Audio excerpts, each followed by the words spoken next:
కూలగొట్టి ఇక్కడి నుంచి మిమ్మల్ని మెడలు బట్టి గెంటేసింది. ఇవాళ ఇందిరమ్మ రాజ్యం అని చెప్పి ఇల్లు కూలగొట్టే కార్యక్రమానికి ప్రభుత్వం శ్రీకారం చుట్టింది. మీకోసం కొట్లాడడానికి, మీకు ధైర్యం చెప్పడానికి, మీకేమి కాదు మళ్ళీ పట్టాలు మళ్ళీ మీకు ఇక్కడే ఇప్పించడానికి మనందరం వచ్చింది. కోర్టు ఆర్డర్లున్నాయి, కాయిదాలున్నాయి. మీకోసం కొట్లాడతాం. అవసరమైతే సుప్రీంకోర్టుకైనా పోయి కొట్లాడతాం, శాసనసభలో కొట్లాడతాము, వదిలిపెట్టాం. వచ్చింది అందుకు. దయచేసి ధైర్యంగా ఉండండి. ఇక్కడే మీకు ఇల్లు కట్టించి ఇక్కడే గృహప్రవేశాలు చేయించే బాధ్యత మాది.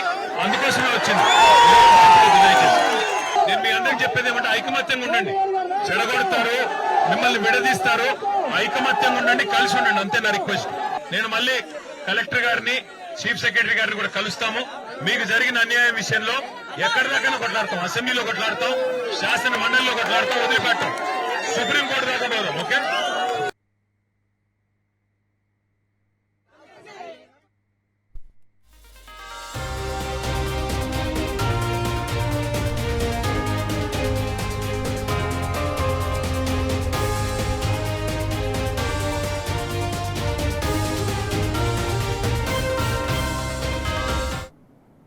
రైట్. ఇక దీనికి సంబంధించి మరిన్ని డీటెయిల్స్ మా రిపోర్టర్ సాంబా అందిస్తారు. సాంబా, మరి BRS working president KTR Khammam జిల్లా పర్యటనకు సంబంధించి అప్డేట్స్ ఏంటి? అమూల్య, కేటీఆర్ దాదాపు 1:10 పైగా బాధితులతో మాట్లాడారు. 2:30కి ఎట్లా వినోబా నగర్ చేరుకున్నారు. ఆయన వచ్చినటువంటి విషయాన్ని ఆయన కోసం ఎదురు చూస్తున్నటువంటి ఆ బాధితులంతా కేటీఆర్ దగ్గరికి చేరుకొని కన్నీటి పర్యంతమయ్యారు. జరిగినటువంటి దురాఘాతాన్ని ప్రభుత్వ అధికారులు, ప్రభుత్వ యంత్రాంగము, జిల్లా మంత్రులు వ్యవహరించినటువంటి తీరును కేటీఆర్ వివరించారు.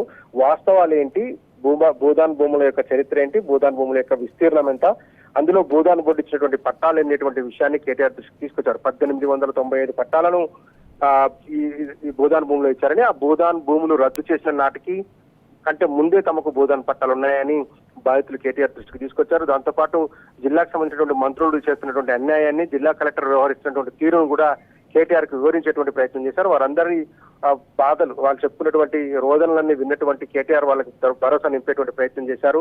సుప్రీంకోర్టు దాకా నిన్న వెళ్లి కొట్లాడతాం, రాష్ట్ర వ్యాప్తంగా దీన్ని ఉద్యమంగా మలుస్తామని చెప్పి హామీ ఇవ్వడంతో పాటు అసెంబ్లీలో కూడా ఈ అంశాన్ని ప్రస్తావిస్తాం. జరగబోయేటువంటి అసెంబ్లీ సమావేశాల్లోనే ఈ వినోబా నగర్, ఇది నవోదయ కాలనీ వినోబా నగర్ సంబంధించినటువంటి అంశాన్ని ప్రస్తావించి బాధితులకు న్యాయం జరిగేలాగా చూస్తానని చెప్పారు. దాంతో పాటే ఎక్కడైతే కాంగ్రెస్ ప్రభుత్వం ఇళ్లు కూల్చిందో అక్కడనే గృహప్రవేశాలు చేయించే వరకు బీఆర్ఎస్ పార్టీ అండగా ఉంటుంది. ఈ ఏదైతే నవోదయ కాలనీకి సంబంధించినటువంటి వినోబా నగర్ కాలనీకి సంబంధించినటువంటి వాసులు కోల్పోయినటువంటి ఇళ్ల స్థానంలోనే కొత్త ఇళ్లను నిర్మించి అక్కడే వాళ్లకు గృహప్రవేశాలు చేయించే వరకు కూడా ఇటు న్యాయపరంగా కొట్లాడతాం, ప్రజాక్షేత్రంలో కూడా కొట్లాడతామని ఆయన భరోసా నింపారు. దాంతో పాటు కేటీఆర్ కొన్ని కీలకమైనటువంటి కామెంట్ చేశారు. ఇక్కడ ఉన్నటువంటి పేదలను, నిర్వాసితులను, ఓపీడీఆర్ పార్టీని భూమాఫీగా చిత్రీకరించడం ప్రయత్నం చేస్తుంది ప్రభుత్వం అని చెప్పి కేటీఆర్ ఆగ్రహం వ్యక్తం చేశారు. ఎవరు భూమాఫియా? 100 గజాల్లో ఇల్లు కట్టుకున్నటువంటి పేదలు భూమాఫియా అయితే 100 ఎకరాలు కొల్లగొడుతున్న వాళ్ళు, 100 ఎకరాలు అక్రమంగా సంపాదిస్తున్న వాళ్ళు, 100 ఎకరాలు కొనుగోలు చేసి పేదలను ఖాళీ చేస్తున్న వాళ్ళు భూమాఫియా అవుతారా కాదా? 100 గజాలలో ఇల్లు కట్టుకున్న వారు ఎట్లా భూమాఫీ అవుతారంటూ కూడా ఆగ్రహం వ్యక్తం చేశారు. ప్రభుత్వం తప్పు చేసింది, తప్పు చేయకపోతే మంత్రులు ఎందుకు ఈ వినోబా నగర్ కాలనీ వాసుల దగ్గరికి వచ్చి పరామర్శించలేదని కూడా కేటీఆర్ ప్రశ్నించారు. నిజంగానే ప్రభుత్వం తప్పు చేయకుండా ఉంటే, అధికారులు తప్పు చేయకుండా ఉంటే ఆర్డీఓను ట్రాన్స్ఫర్ చేయాల్సినటువంటి అంశం ఏంటని కూడా కేటీఆర్ బాధితుల దృష్టికి తీసుకొచ్చారు. ప్రభుత్వం అడుగడుగునా నిబంధనలు తుంగలో తొక్కింది, అడుగడుగునా దమనకాండకు పాల్పడింది. దాంతో పాటు నిబంధనలన్నింటి తుంగలో తొక్కింది కాబట్టే ప్రభుత్వ అధికారులకు కావచ్చు, పెద్దలకు కావచ్చు, మంత్రులకు కావచ్చు ఇక్కడికి వచ్చేటువంటి ముఖం లేదు, ముఖం చెల్లటం పోవడంతోనే వారి ప్రాంతానికి రాలేదని కూడా కేటీఆర్ ఆగ్రహం వ్యక్తం చేశారు. ఏది ఏమైనప్పటికీ సుప్రీంకోర్టు దాకా వెళ్లి కొట్లాడేందుకు కూడా బీఆర్ఎస్ పార్టీ సిద్ధంగా ఉన్నదని, కేవలం ఇక్కడ ఎవరైతే భూములు కోల్పోయినటువంటి నిర్వాసితులు ఉన్నారో, ఎవరైతే ప్రభుత్వ దమనకాండకు బలైనటువంటి పేదలు ఉన్నారో వాళ్ళందరూ కూడా ఐక్యంగా ఉండాలి.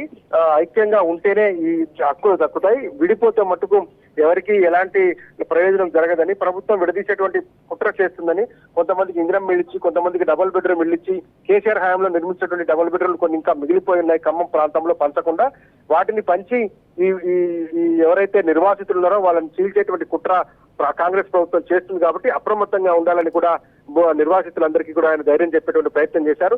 దాంతో పాటే ప్రభుత్వ అధికారులు 4-5 వేల మంది పోలీసులు వచ్చి తమ మీద పడి ఎటు లాగే వాళ్ళు అటు లాగి మొత్తం కూల్చేసేటువంటి విషయాలను కూడా కూలంకషంగా బాధితులు చెప్పేటువంటి ప్రయత్నం చేశారు.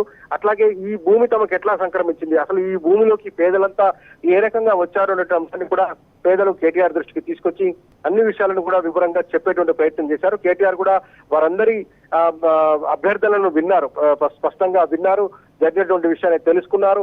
దానికి ఏ రకంగా పోరాటం చేస్తే బాగుంటుందో అనేటువంటి విషయాన్ని కూడా ఇప్పటికే దాదాపుగా లీగల్ వాళ్ళతో కూడా మాట్లాడినట్టుగా ఆయన మాటల్లో స్పష్టమవుతోంది. అవసరమైతే లీగల్ పోరాటం చేస్తామని చెప్పడం కావచ్చు, సిఎస్ ను పార్టీగా చేసి కొట్లాడతామని చెప్పడం కావచ్చు, కలెక్టర్ ను కూడా మేము నిలదీస్తాం, అవసరమైతే ఈ అంశంలో ఎందుకు కూలగొట్టారనేటువంటి అంశాన్ని నిలదీస్తామని చెప్పేటువంటి ఎన్ని అంశాలను కనుక చూస్తే బీఆర్ఎస్ పార్టీ ఈ బాధితుల పక్షాన కొట్లాడేందుకు సంసిద్ధంగా ఉన్నట్టుగా తెలుస్తా ఉంది. దాంతో పాటే ఆయన హామీ కూడా ఇచ్చారు, కేటీఆర్ హామీ ఇచ్చారు, కొట్లాడదామని చెప్పారు, అసెంబ్లీలో దీన్ని ప్రస్తావన చేస్తామన్నారు, ప్రజాక్షేత్రంలో ఉద్యమాన్ని నిర్మించి ప్రజల పక్షాన కొట్లాడేందుకు తామంతా సిద్ధంగా ఉన్నామని కూడా కేటీఆర్ ఒకసారి చెప్పడంతో పాటు బాధితుల యొక్క గోడు విన్నాక వాళ్ళకి అండగా ఉంటామని చెప్పి భరోసా నింపారు. Amulya. Right, thank you Samba.